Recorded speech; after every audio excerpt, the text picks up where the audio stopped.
Kwekwe, je m'appelle Odile Joannette, membre de la communauté Innu de Pessamit. Je suis la directrice générale du Wapikoni Mobile.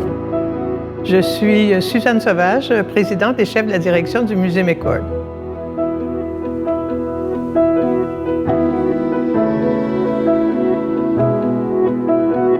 Choisir de travailler avec McCord, on avait déjà une amitié organisationnelle qui s'était installée un petit peu au fil des années. Donc, on savait déjà que le musée avait une ouverture, vraiment, avait un intérêt d'offrir à sa clientèle vraiment un discours autochtone, donner la place à des voix autochtones pour s'exprimer. Donc, pour nous, ça devenait à peu près naturel de dire, quelle institution avec laquelle initier une co-création comme celle-là.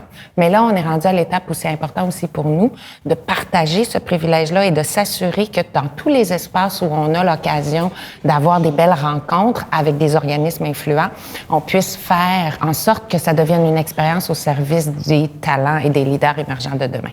Alors, avoir le privilège de travailler avec Donovan Vallant, un jeune de Uashat Makmaliotenam qui a fait une œuvre extraordinaire et qui a piqué votre curiosité et avec lequel on a pu commencer à dire ça serait intéressant de co-créer quelque chose ensemble. Ça a été le début.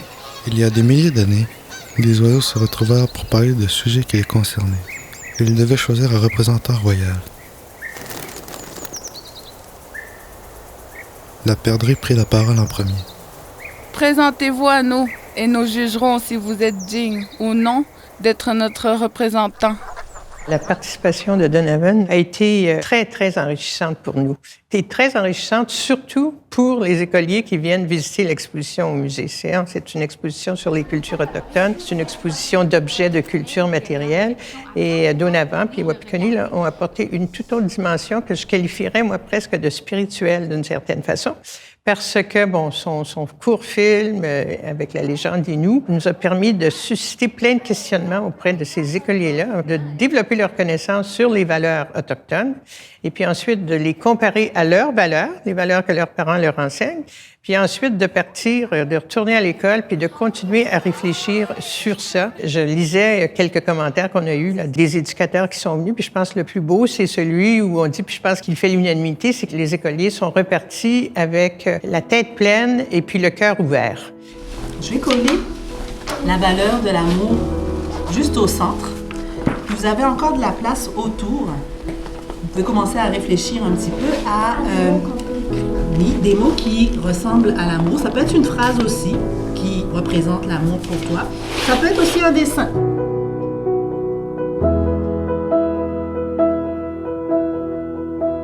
C'est un peu ça que je trouve génial, c'est d'avoir apporté le récit, l'oralité, dans un espace de matérialité.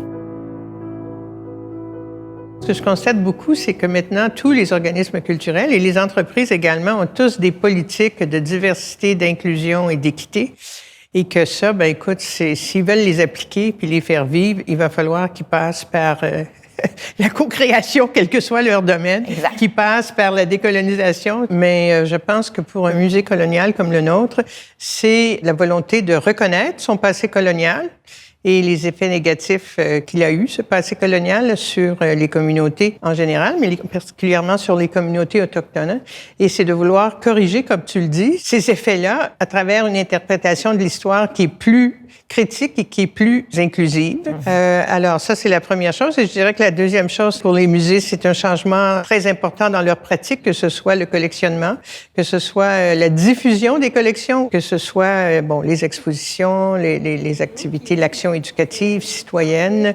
C'est une volonté de partir d'une perspective différente que celle qu'ils avaient dans le passé, en travaillant de près avec les communautés autochtones.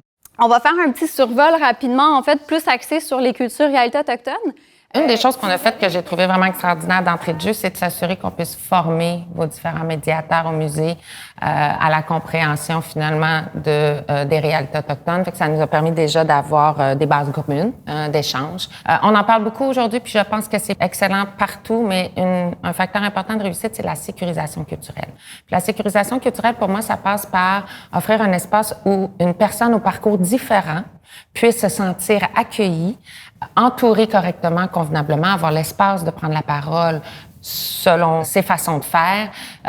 Puis ça, c'est vraiment très, très important. Je pense qu'on a réussi aussi, entre nos différentes équipes, d'avoir des parcours différents d'expériences, une complémentarité des regards des Autochtones, non-Autochtones. Même chez Wapikoni, on avait toutes sortes de regards qui permettaient justement d'alimenter le propos, d'avoir différents points de vue dans la réflexion de cette recherche de processus que nous allions nous engager mutuellement à avoir.